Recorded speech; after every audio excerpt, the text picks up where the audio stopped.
When Jalen slid up to me in the middle of the celebration, the look on his face told me everything I needed to know.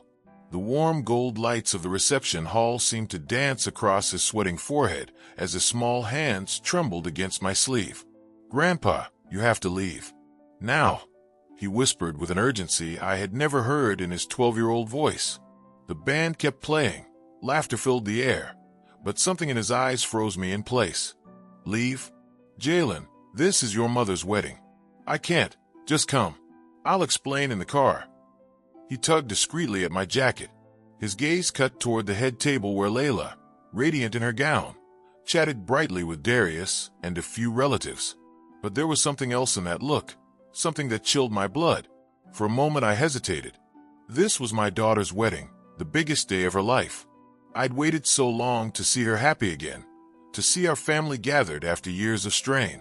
I had paid for every detail of this celebration, from the flowers to the band, because I wanted it perfect for her. "Please, Grandpa," Jalen pressed, and this time I saw tears gathering. "Trust me. Just this once, trust me." Something in his tone reminded me of my own voice as a boy, trying to warn my father about dangers he couldn't see. Raw, unpolished desperation. Children don't lie when they're truly afraid. I glanced again at the head table. Layla lifted her champagne glass and sent me a smile that, for the first time in years, didn't reach her eyes. Darius joined the toast, but his gaze locked with mine a second too long. In that second I saw something that shouldn't be there on his wedding day. Satisfaction, not happiness. Satisfaction. "All right," I said to Jalen, taking his small, hot hand. "Let's go."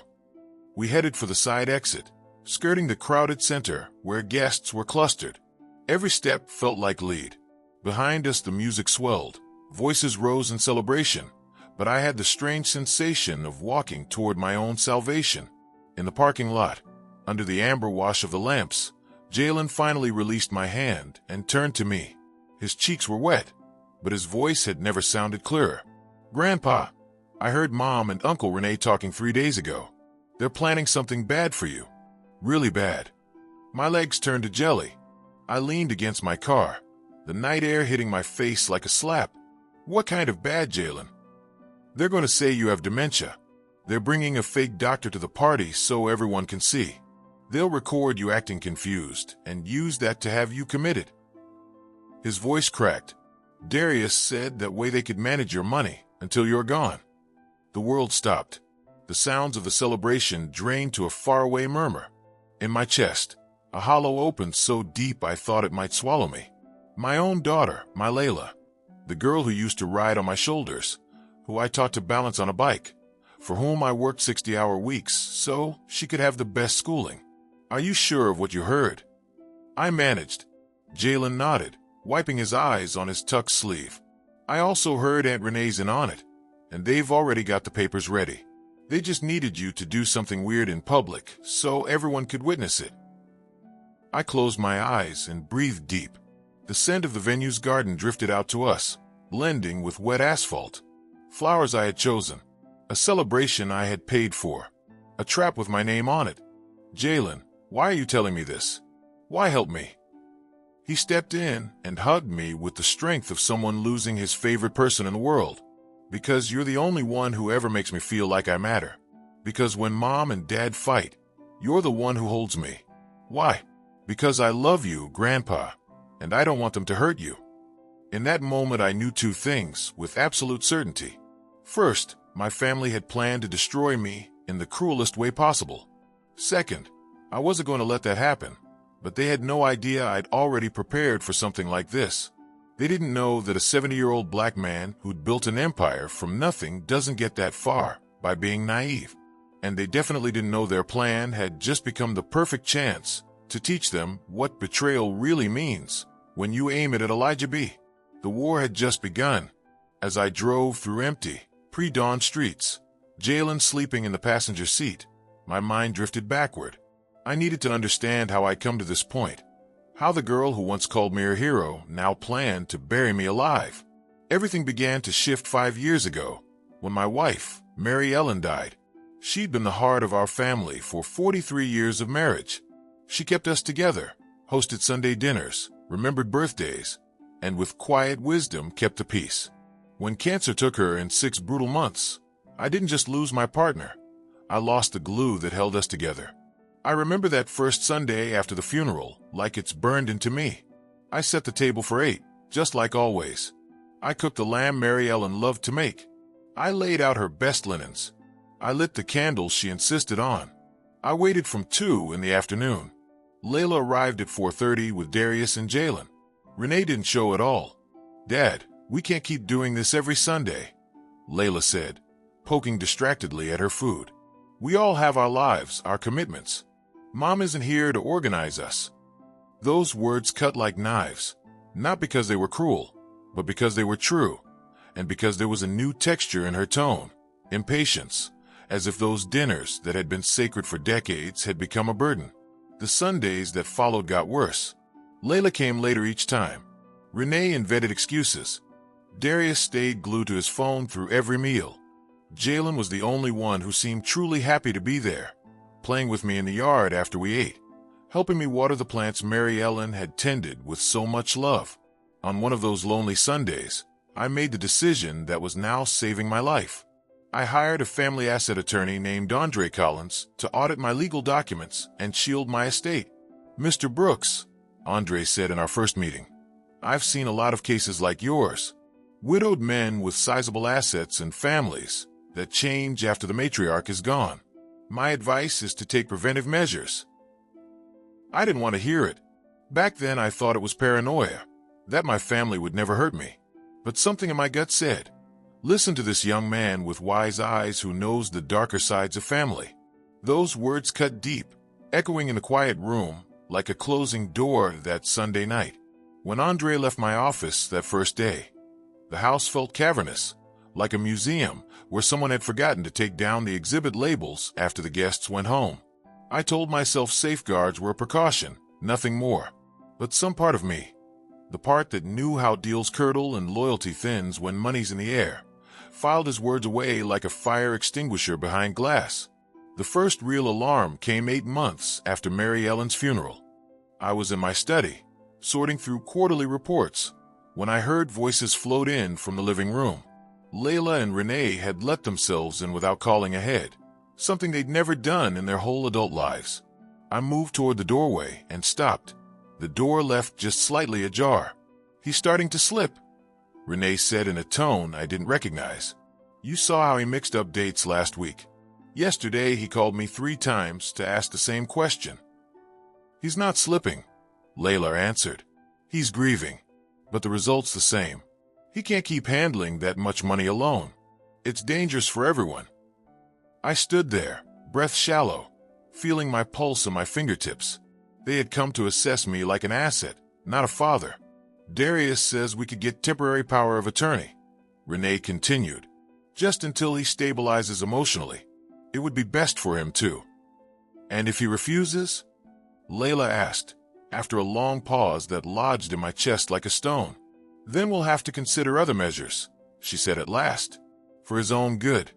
That night I didn't sleep, not from confusion or depression, as they would later claim, but from clarity.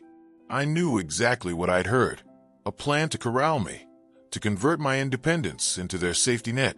The months that followed became a performance. My daughters came more often, always with caring pretexts, always watching. Darius suddenly had time to help with finances, to drive me to appointments, to simplify my life. His smile was immaculate.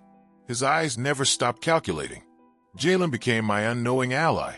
He spent more weekends at my place, especially after Mary Ellen's absence settled into a permanent hush. At first I thought he simply missed her. Later I realized he was also escaping the tension crackling at home. "Grandpa," he asked one afternoon as we set up the chessboard, "why do Mom and Dad always talk about you when they think I'm not listening?" That question hit me like a gavel. It wasn't paranoia. A child had noticed what I feared. I had become a topic, a problem to be solved behind closed doors. "What kinds of things do they say, Jalen?" "Stuff about your health, your money. What's going to happen to you?" He nudged a rook into place and looked away. "I don't like it. They talk about you like you're not you." That night I called Andre and told him to accelerate every measure we discussed.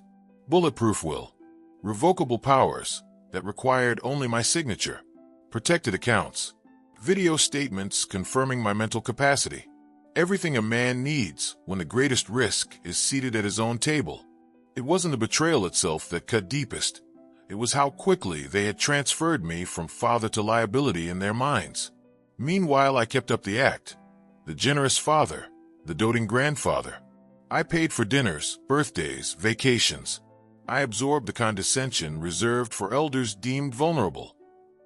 And all the while I built my case. Because if there's one thing 70 years teach a man who built an empire from scratch, it's that naivete is a luxury you can't afford. And when someone chooses treachery, you had better be ready to return the blow with interest. What I didn't foresee was how public, how theatrical, their final attempt would be. I thought they would try to isolate me, nudge a judge with affidavits and whispers. I hadn't imagined they would weaponize spectacle, turn a celebration into a crucifixion. But that's exactly what they planned.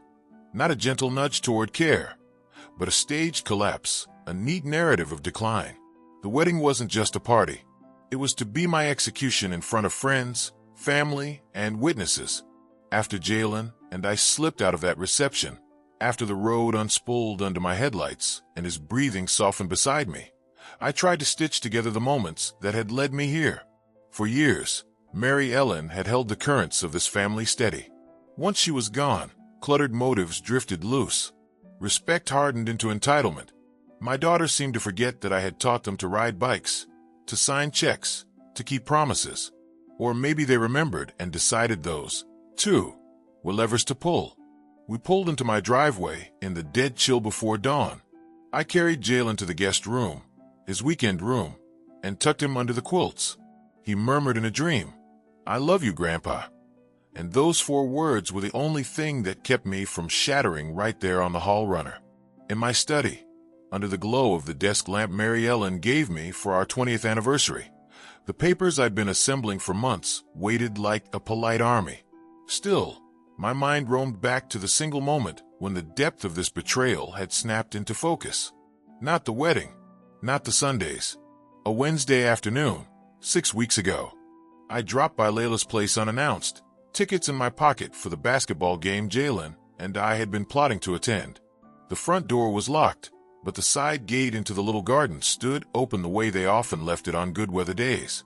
I stepped toward the kitchen window, intending to tap the glass and wave. Voices from the living room stopped me mid-knock, urgent, heated.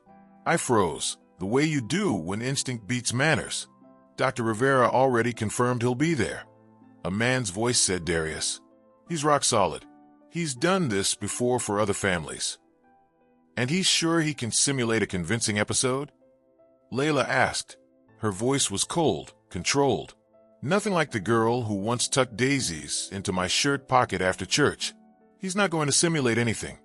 A third voice cut in Renee's. "He'll just certify what everyone will see with their own eyes. Elijah is going to have a real breakdown when he hears the truth." "What truth?" Layla asked. There was a pause, and I could hear my heart drumming in my ears. "That Mary Ellen didn't die of cancer," Darius said slowly, each word a nail. "That she took her own life, when she found out he'd had a long-term affair. We all knew. We never told him. We've been protecting his dignity." Time tore. The ground seemed to tilt. Mary Ellen, my wife of 43 years, had taken her own life, and they had known? They had known and built a dam around it? "It's perfect," Renee said, voice so cool it burned. "When we tell him in front of everyone at the wedding, he'll crash. He'll shout, deny, look completely unhinged. That's when Dr. Rivera steps in, declares he needs immediate psychiatric intervention, and we have everything we need to get him committed." "And if he doesn't crash?" Layla asked. "If he keeps it together?" "He'll crash," Darius said with absolute certainty. "I've seen the letters Mary Ellen left in his desk. He reads them every night when he thinks no one sees. If he finds out we lied about her cause of death, that we've been deceiving him for 5 years, he'll lose it." My knees gave. I caught myself against the stucco. Letters. The letters I read at night. Mary Ellen's last words, folded and touched and kissed.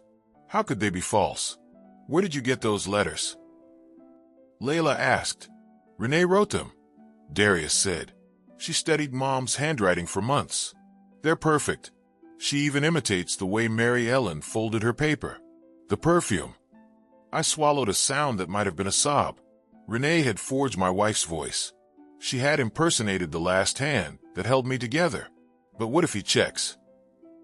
Layla insisted. What if he calls the hospital? They're gone, Renee said. The lead doctor retired and moved overseas. The head nurse died in an accident last year. The only people who know the truth are us and Dr. Rivera, and he's not talking. He's in it, and the medical records were adjusted. Rivera has hospital contacts. Everything will match our version. Terminal cancer, natural death, devastated family. I heard the shuffling of papers, a deliberate rehearsal in the living room. Once he's committed, Darius said, it'll take weeks, maybe months, for him to prove competency. By then we'll have legal control, business, properties, accounts, all of it.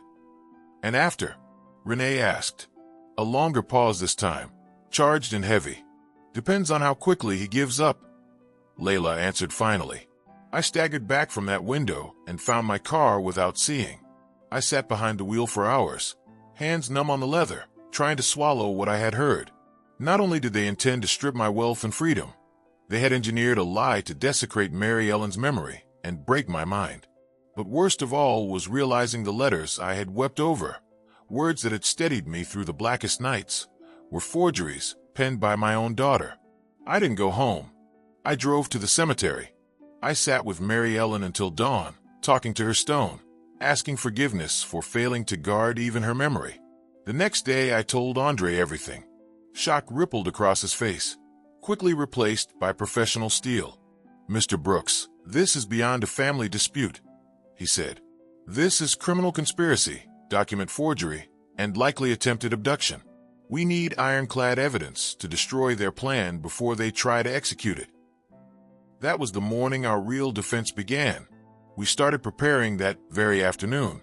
Andre's calm professionalism never wavered, but I could tell he felt the weight of what we were walking into. We'll need recordings, documents, witnesses, he said, spreading papers across my dining table. Anything that ties them, and the doctor, to the conspiracy. I nodded, still numb but steady. Whatever it takes. He made a list. First, we'll need audio of them admitting the plan. Second, proof that Dr. Rivera falsified or planned to falsify medical reports.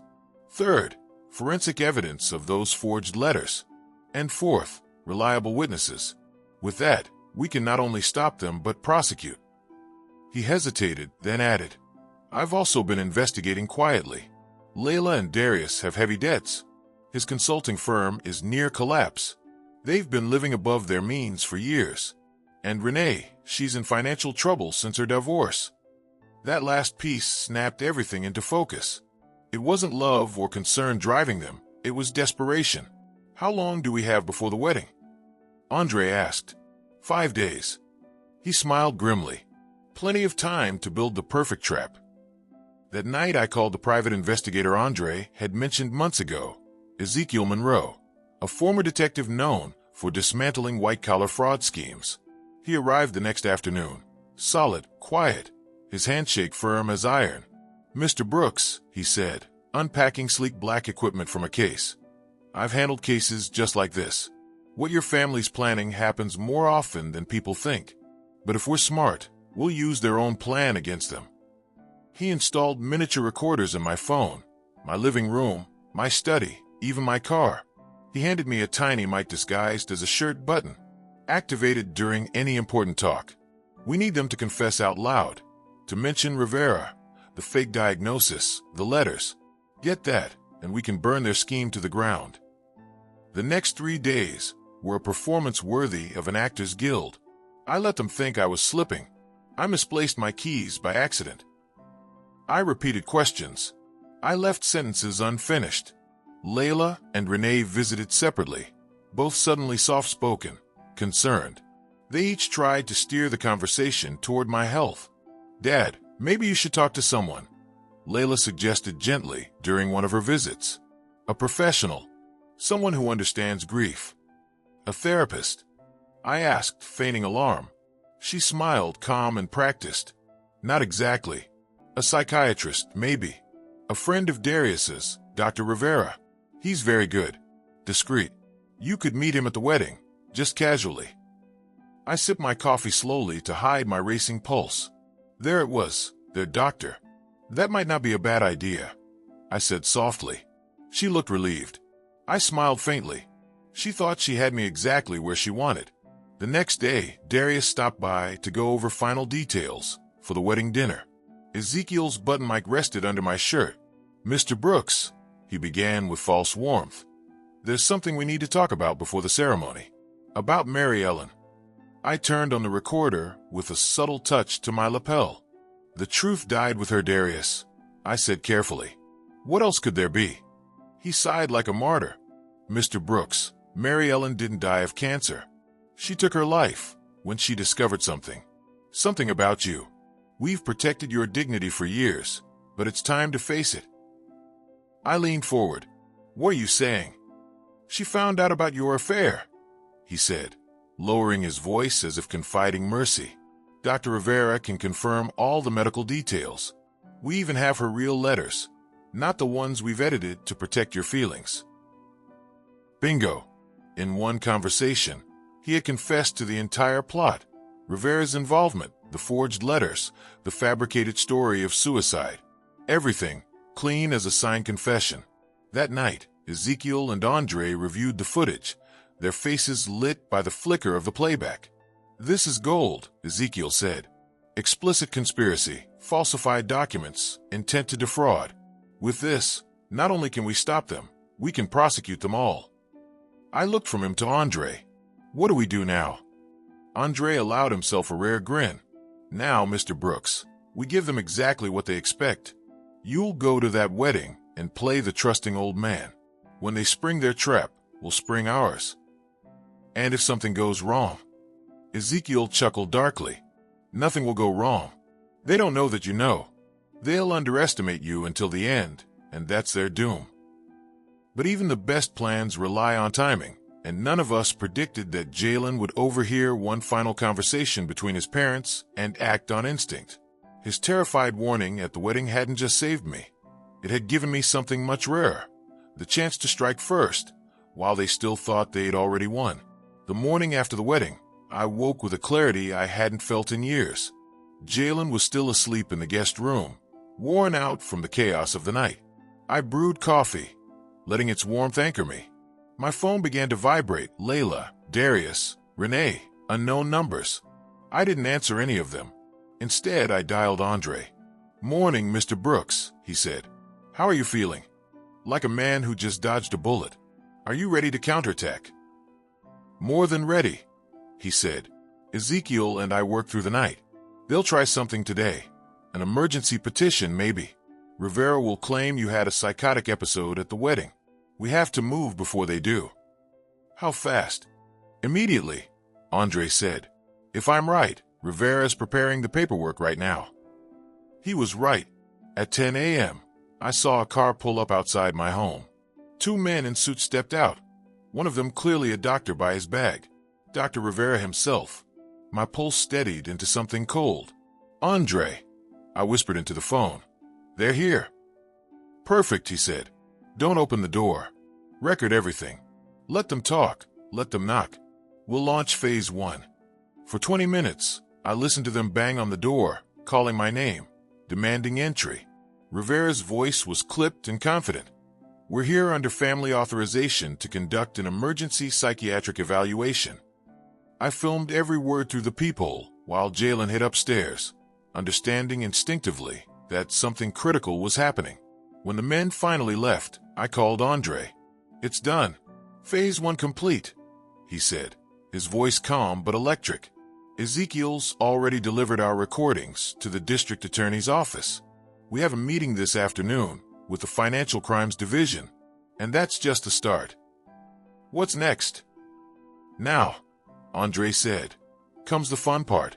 We're going to give them exactly what they want, but on our terms. That afternoon, while Jalen played video games under the watchful eye of a bodyguard Andre had hired, we gathered in my study to finalize the next move, what Andre had christened Operation Dignity. The idea is simple, Andre said, spreading documents across the desk. They want a public confrontation where you look unstable. We'll give them that scene, but ours will end differently. Ezekiel set up his laptop, revealing a clean, professional presentation. We're staging a family meeting tomorrow night. You'll invite everyone, daughters, in-laws, extended relatives, a few old friends. They'll think it's their second chance to pull off what failed at the wedding, but it'll be the stage for their collapse. And Dr. Rivera? I asked. Andre's mouth curved. We'll insist he attend as an impartial professional. He won't resist the bait. But the real brilliance, Ezekiel added, isn't in the meeting. It's in what we'll reveal during it. He clicked through files showing the doctor's entire criminal web. Rivera's been falsifying psychiatric reports for over a decade. We've got documentation linking him to at least 6 illegal institutionalizations. This man isn't a doctor. He's a machine for inheritance theft. Andre slid over another folder. And your family's finances, embezzlement, fraud, falsified claims, hidden accounts. They've all been committing crimes of their own. By the time we finished assembling the evidence, the sun had dipped behind the trees, and the room hummed with quiet tension. Tomorrow night, the same people who had planned my downfall would walk straight into their own exposure. As we wrapped up, I turned to Jalen, who sat cross-legged on the couch. Tomorrow there'll be a family meeting, I told him gently. It's going to be hard. People will say terrible things. But remember, it's all to protect you and to honor Grandma's memory. He looked up at me with that old, wise look children get when they've seen too much. Are you going to fight Mom and Dad? No, Jalen, I said softly. I'm going to tell the truth. And sometimes the truth hurts, but it's the only thing that frees us. He nodded. Can I stay with you after? His question cracked something inside me. Of course, I said, resting a hand on his shoulder.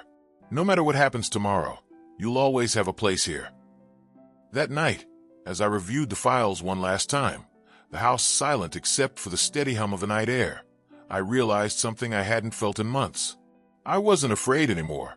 Tomorrow, the war would end, on my terms. The next evening, my house no longer felt like a home. It was a stage, and every light, chair, and document had been arranged with surgical precision. Ezekiel and Andre arrived hours early, their quiet efficiency sharpening the air. We moved furniture, angled the chairs in a half-circle, adjusted cameras so they would capture every face clearly. There would be no hiding in shadows tonight, no whispered denials. Everything would be visible, everything recorded. Andre straightened his tie, scanning the layout one last time. Are you ready for this, Mr. Brooks? I took a slow breath, feeling the weight of 70 years settle across my shoulders. I've been ready for 5, I said, ever since the day I buried Mary Ellen. Upstairs, Jalen stayed with a young assistant of Andre's, a polite law intern named Lucas. He was under strict instructions to keep my grandson safe and away from what was about to unfold. I told Jalen this was something I had to face alone, but afterward, we'd be free, both of us. At 7 sharp, the doorbell rang. Right on time. Layla and Darius entered first, looking polished, rehearsed, the picture of concerned family members. Layla wore a black dress, understated but severe, and Darius's expression carried the practiced worry of a man who'd already written his performance in advance. Dad, Layla said, embracing me with feigned warmth. We were so worried when you left the wedding. That wasn't like you. I just needed some air, I replied mildly, slipping into the frail confusion they expected. Crowds tire me these days. Her eyes flickered toward Darius, a small, triumphant look, the kind of silent confirmation that said, he's cracking. Exactly what I wanted them to think.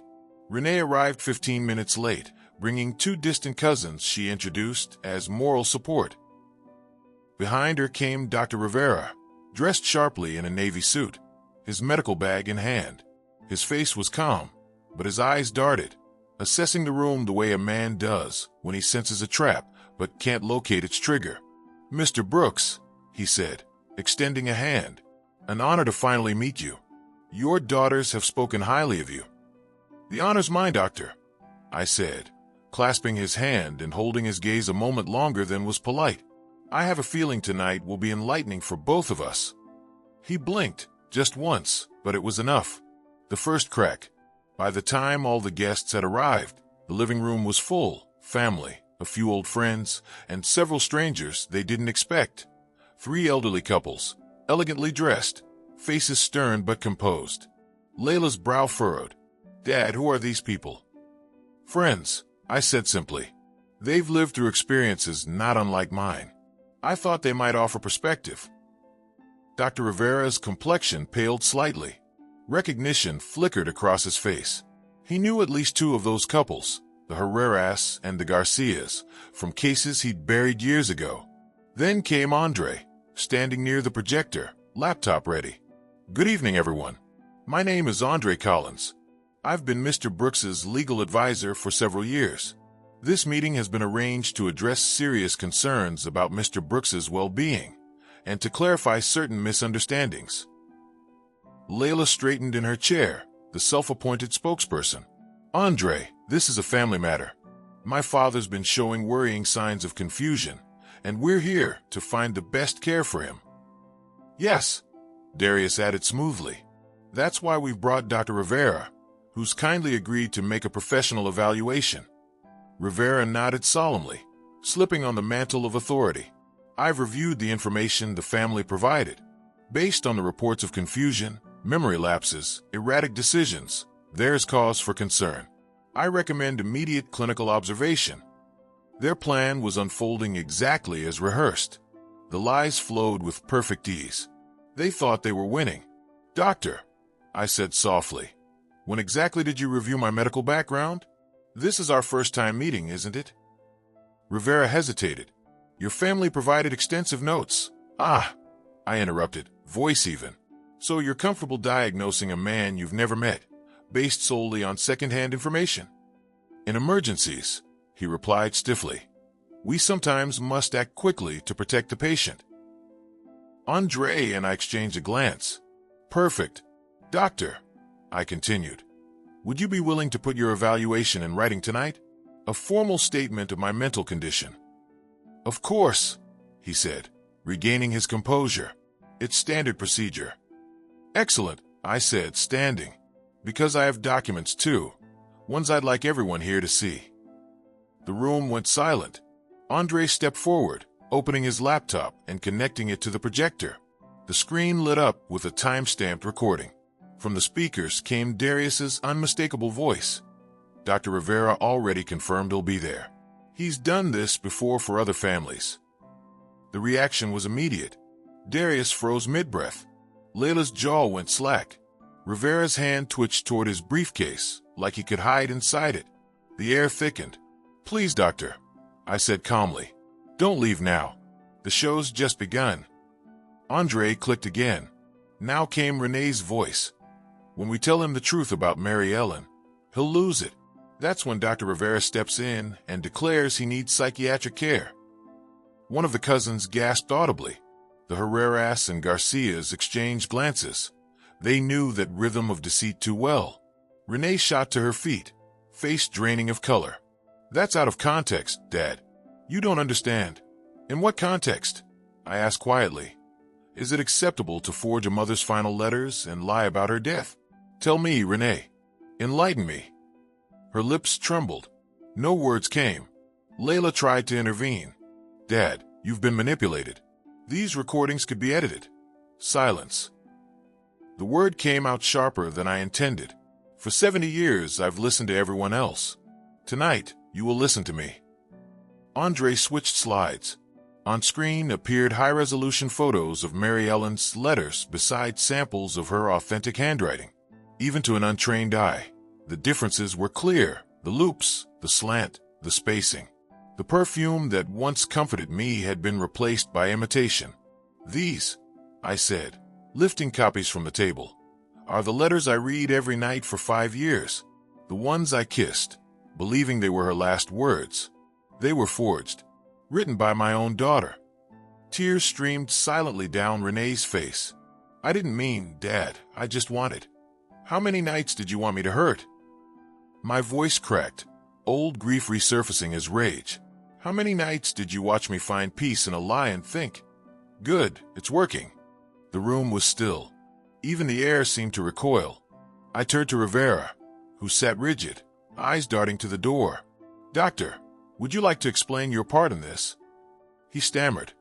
I came here to help a family in crisis. I had no idea. Help? I cut him off. Like you helped the Herreras? The Garcias? The Mendozas? At those names, the older couples rose as one. That man, Mr. Herrera said, voice shaking, falsified medical reports to institutionalize my father. My father died believing we'd abandoned him.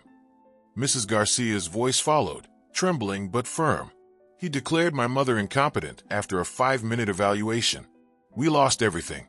She was lucid until her final day. Rivera backed against the wall, pale as parchment.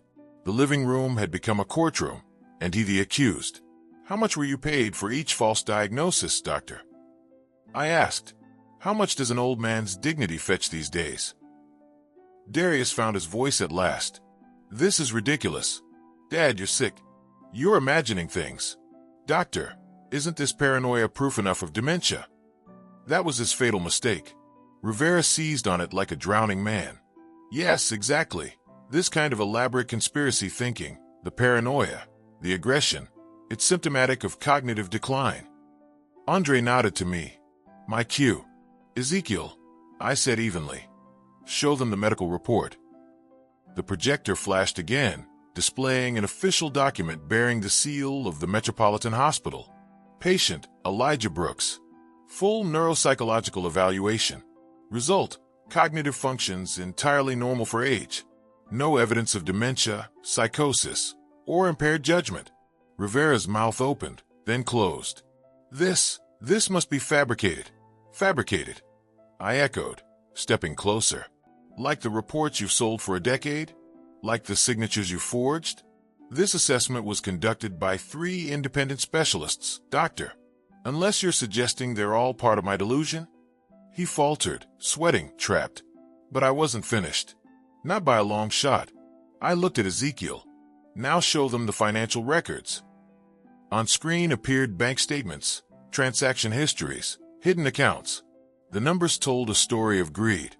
Darius, I said, turning toward him, would you care to explain how you've been siphoning retirement funds from your clients? Or how Renee falsified asset reports during her divorce? Or how Layla's been redirecting charity funds from the San Rafael Foundation to cover gambling debts? Each accusation landed like a hammer. Gasps filled the room. Even their supporting cousins stared in disbelief. Luciana, no, Layla rose, shaking. You can't do this. We're your family. Were, I corrected quietly. A family doesn't conspire to steal a man's freedom. A family doesn't desecrate a dead woman's memory. Andre cleared his throat. We're not finished yet. Mr. Brooks, the last exhibit? I nodded, my voice steady. Play it. The projector displayed my new, notarized will, the one signed after months of preparation. As Andre read aloud the clauses, every word was a nail sealing their fate. To my daughter Layla Brooks, who valued inheritance over integrity, I leave $1, so she cannot claim omission by error. To my daughter Renee Brooks, who forged her mother's final words, I leave $1, and the weight of her own choices. To my son-in-law Darius Holt, architect of this conspiracy, I leave nothing but a lawsuit to reclaim every cent stolen from my trust. Layla gasped audibly. $1? You're cutting us off. You cut yourselves off, I said quietly. I'm just making it official. And as the words settled into the room, I felt something I hadn't felt in years, control. Real, unshakable control. The storm they'd summoned had finally turned on them. The room had gone utterly still.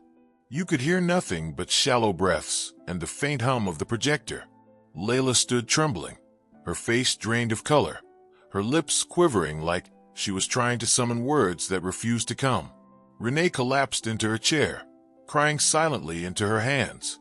Darius just sat frozen, mouth slightly open. Every bit of his usual arrogance evaporated.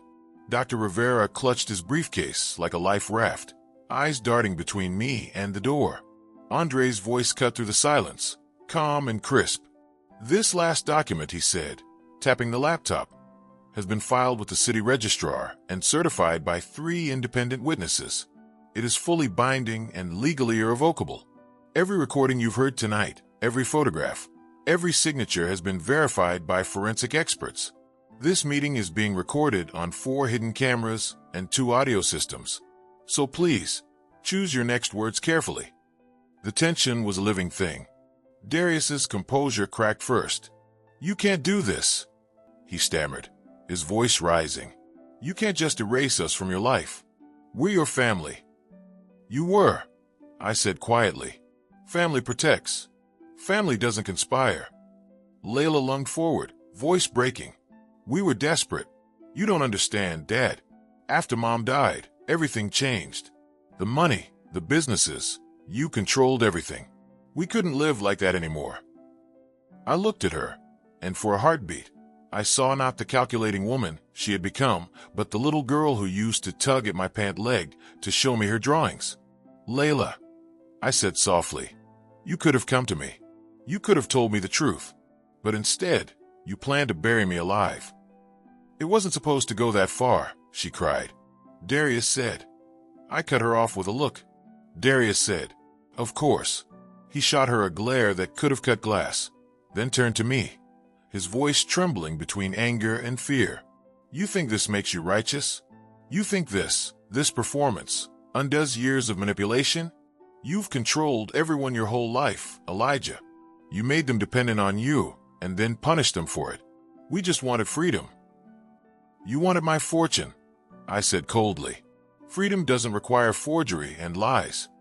Andre turned to Ezekiel, who had been standing by the wall, his hands resting calmly behind his back. "Detective Monroe," Andre said, "would you please continue?" Ezekiel nodded once, his voice firm. "Dr. Rivera," he said, stepping forward, "I am Agent Ezekiel Monroe with the State Bureau of Financial Crimes, working in coordination with the District Attorney's Office. You are under investigation for falsifying medical evaluations, conspiracy to defraud, and multiple counts of elder abuse." The doctor went white. This is outrageous. I came here as a medical professional." Ezekiel cut him off. "We have statements from 6 families you defrauded, copies of falsified reports with your signature, and bank transfers from Darius Holt and Layla Brooks into an account registered under your wife's maiden name. You're done." The 3 elderly couples I had invited stepped forward, their faces burning with long-stifled anger. Mrs. Herrera pointed at Rivera, her voice trembling but loud. "You destroyed my father. You called him delusional and had him locked up because we couldn't afford the treatment you recommended." Mr. Garcia's voice was even stronger. "You did the same to my mother. You said she was unfit to make decisions so my brother could sell the house. You're a vulture." Rivera tried to speak, but Ezekiel raised a hand.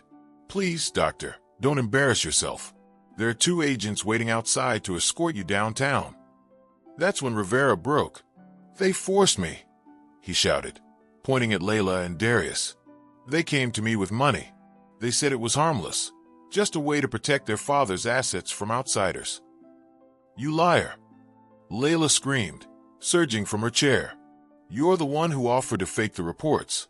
You said you'd done it before." Ezekiel simply nodded. "Perfect. Keep talking. Every word is being recorded." 2 uniformed officers entered the room and took Rivera by the arms. He didn't resist this time. His shoulders sagged. The fight drained out of him as they read him his rights. "You have the right to remain silent." The rest faded into background noise. For the first time all evening, I felt my heartbeat slow. The serpent in the room was gone. Andre stepped forward again. "As for the rest of you," he said, looking straight at my daughters, "criminal proceedings will begin immediately. We have ample evidence of fraud, forgery, and conspiracy. But Mr. Brooks wanted to handle this privately first, to give you the chance to hear the truth before it reaches the courtroom." Layla's voice turned small, trembling. Dad, please. The kids. What will happen to them? Their mother, I said evenly, has chosen her path. My concern is for Jalen, and the other children will have to learn that actions have consequences. Renee sobbed harder. Dad, I never wanted this. I just did what Layla told me. She said it was to protect you. Protect me? I said, laughing bitterly. By rewriting your mother's death? By forging her letters? You destroyed the only comfort I had left. I'm sorry, she cried, sliding to the floor. Please forgive me. I looked at her for a long time, searching for the daughter I had once known. Maybe there was a flicker of remorse, or maybe it was fear. Either way, forgiveness was too expensive a currency for what she had done. Forgiveness isn't mine to give, I said finally. You'll have to find it elsewhere. Then I turned back to Andre. Read the rest. He nodded and resumed reading the final clause of the will. The remainder of Mr. Brooks's estate will be divided as follows: 70% to verified charities aiding elderly victims of family abuse, 20% to an education trust for his grandson, Jalen Brooks, administered by independent trustees until his 25th birthday, and 10% to long-term employees who have demonstrated loyalty and integrity over decades of service. Layla's composure broke. You're giving it away? To strangers? To some charity? I met her eyes. To people who deserve it. To people who never treated love as a transaction. She sank into her chair, silent tears streaking her face. For a moment, I almost pitied her, but only for the ghost of the person she could have been. Renee whispered, Dad, think of Jalen. Please don't take his mother away. I'm not taking anything from him, I said quietly. I'm saving him. Ezekiel stepped closer, lowering his voice. Mr. Brooks, the agents are outside. They'll need to take statements. I nodded, then looked at my daughters one last time. This will is final. It's backed by verified medical assessments confirming my full competence. It's protected against legal challenge. You can waste your lives contesting it if you want, but all you'll win is debt. Darius rose halfway, his voice cracking. You'd really destroy your own children over money? I stared at him, long and hard. Money? You think this is about money? You tried to erase my mind, Darius. You tried to turn my grief into a weapon. I'm not destroying you. You destroyed yourselves. Andre closed the folder with a firm snap. This meeting is concluded. As if on cue, the two agents re-entered to take Dr. Rivera out, followed by one investigator who approached Darius quietly. Mr. Holt, we'll be in contact soon. Please don't leave town. Darius didn't answer. His face was blank hollow. Layla was still crying quietly, holding her head in her hands. Renee was whispering prayers into her palms. I turned away. Andre, I said, make sure Jalen stays upstairs until they're gone. He nodded, his voice soft now. Of course, Elijah. The guests began to file out, the stunned cousins, the elderly witnesses, the investigators. Soon only the echo of footsteps and the low hum of the recording equipment remained. I looked around my living room, once a space filled with laughter and family dinners. Now it was a courtroom of ghosts. Andre lingered beside me. It's over, he said quietly. No, I replied, looking toward the staircase where Jalen waited. It's beginning. 6 months later, the mountain air carried a peace I'd thought I'd never feel again. My new house was small, warm, built on the outskirts of Asheville, surrounded by pines and silence. Jalen and I had settled into our rhythm, mornings with chess and coffee, afternoons fishing by the lake, evenings reading or watching the sun dip behind the ridges. The courts had granted me temporary custody after weeks of hearings and psychological evaluations. The judge's decision was clear. No child should live with parents awaiting trial for conspiracy and fraud. Jalen adapted faster than I expected. His laughter returned, freer, lighter, as if the shadows of that old house had finally let go. One evening, as we played chess on the porch, Jalen looked up at me with those steady eyes that reminded me so much of Mary Ellen's. Grandpa, he asked, do you ever miss them? Mom and Dad. I moved a pawn forward, thinking before I answered. I miss the people I thought they were. I said finally. The mother you had before greed took her. The father who once respected family, but not the ones they became. He nodded, quiet for a moment. Me neither. They were different like actors all the time. He was right. They'd been acting long before I ever saw it. I looked out over the trees, the sky turning gold and violet. For the first time in years, the air didn't feel heavy. I'd lost nearly everything, but what remained was real, and that was enough. Jalen smiled, making his move. Your turn, Grandpa. I smiled back. Not just mine, son. Ours. It was early spring when the trial finally began. A gray Monday morning that smelled faintly of rain and regret. I stood outside the courthouse in my dark suit, the same one I'd worn at Mary Ellen's funeral. The years had added silver to my hair and lines to my face, but I felt stronger than I had in a decade. Beside me, Andre checked his watch, while Ezekiel adjusted the cuff of his jacket. They were calm, but their eyes carried the quiet alertness of men who'd seen battles and understood that justice, like war, was never clean. You ready for this? Andre asked. I looked up at the courthouse steps, where a group of journalists was already gathering, cameras flashing in the gray light. I was ready the day they lied about my wife's death. I said, today's just the invoice. Inside, the air buzzed with whispers and tension. The case had drawn attention fast. Wealthy daughters accused of conspiracy, a fraudulent doctor, a forged suicide story. It had all the makings of a tragedy and a scandal wrapped in one. The prosecution team nodded at me respectfully as I took my seat. Across the aisle sat Layla, Renee, and Darius, flanked by their attorneys. Layla avoided my eyes, her face pale and hollowed by sleepless nights. Renee looked broken, worn thin.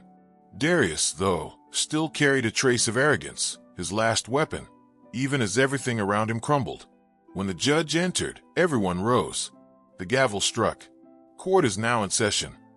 The prosecution's opening argument was precise and devastating. They laid out the conspiracy step by step, how Darius had approached Rivera, how Renee had forged the letters, how Layla had coordinated the plan to have me declared incompetent. Every lie was matched with evidence. Recordings, bank transfers, voice analyses, witness testimonies. The courtroom was a gallery of betrayal, each exhibit a wound reopened. Then came the moment that silenced everyone.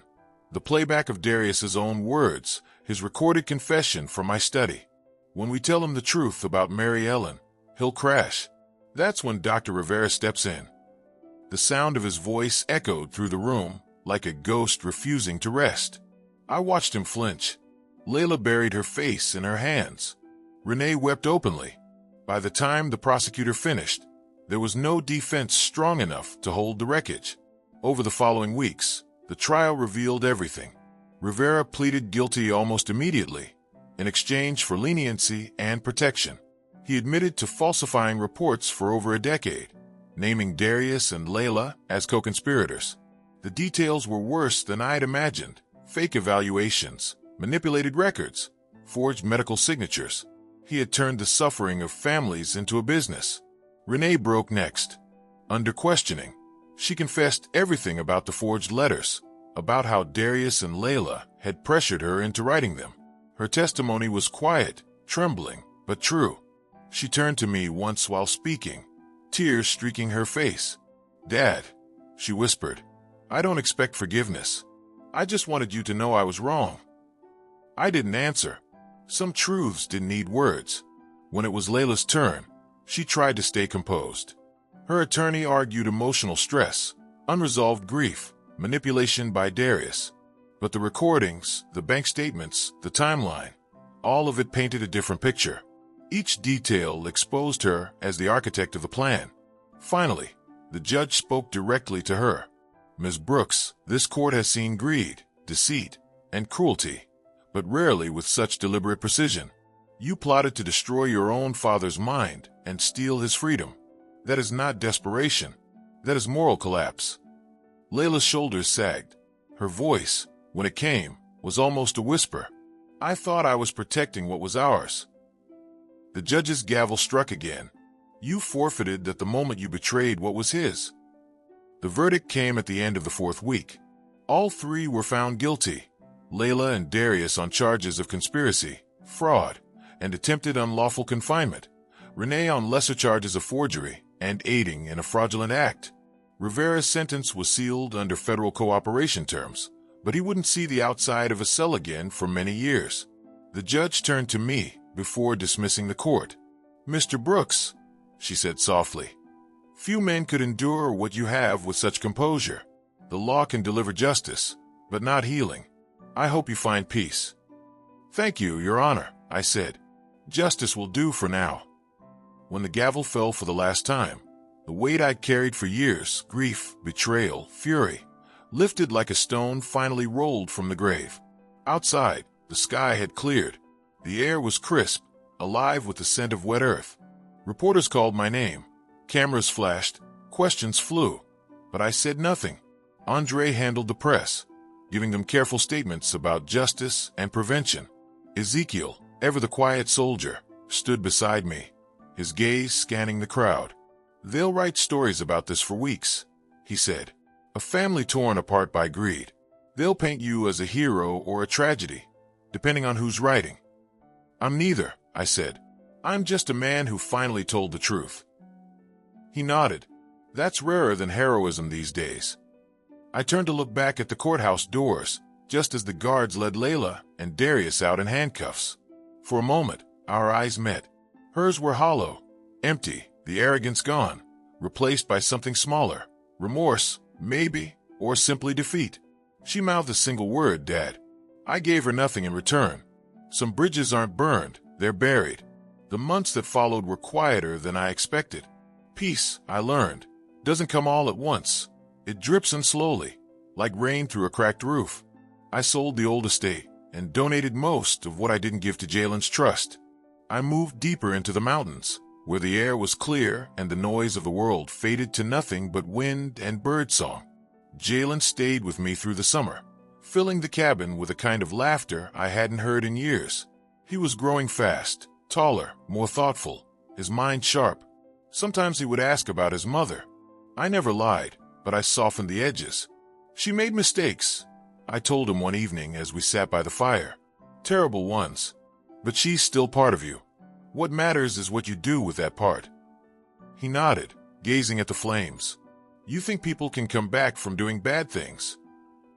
"Some can," I said, "if they tell the truth and live with it. Others can't. But forgiveness isn't pretending it didn't happen. It's deciding it won't control you anymore." He leaned his head against my shoulder. "I want to be like you when I grow up, Grandpa." I smiled faintly. "Then promise me something. Never let bitterness be your teacher. It teaches too well." He nodded. "I promise." A year passed. The leaves turned gold again, and the house settled into a rhythm that felt almost holy. The pain dulled, not gone, but reshaped, something I could live with. I spent my mornings tending the garden Mary Ellen would have loved, my afternoons teaching Jalen chess and patience, my nights writing letters I'd never send. One evening, as the sun sank behind a ridge, I sat on the porch with a glass of bourbon, watching the light fade. The world had quieted. My phone rang. "Andre." "Elijah," he said. "I thought you'd want to know. The appeal was denied. Everything stands." I exhaled slowly. "Thank you, Andre, for everything." "You don't owe me thanks," he said. "You taught me something. I've seen men fight for money, but rarely for dignity. You reminded me why the law matters." After he hung up, I sat there a long time, letting the twilight wrap around me. For the first time since Mary Ellen's passing, I spoke to her aloud. "They're gone now, Mary," I whispered. "The lies, the fear. It's just me and Jalen. I did what I had to do. I think you'd understand." A breeze stirred through the pines. Maybe it was coincidence. Maybe it wasn't. Either way, it felt like an answer.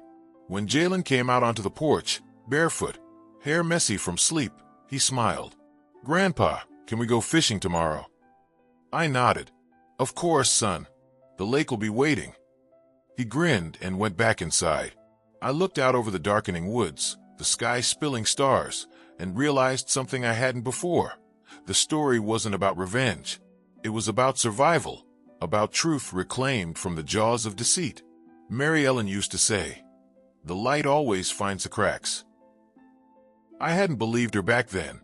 Now, watching the first fireflies flicker in the dusk, I finally did. For the first time in years, I felt her beside me. Not as a ghost, not as a wound, but as peace. And that, at last, was enough.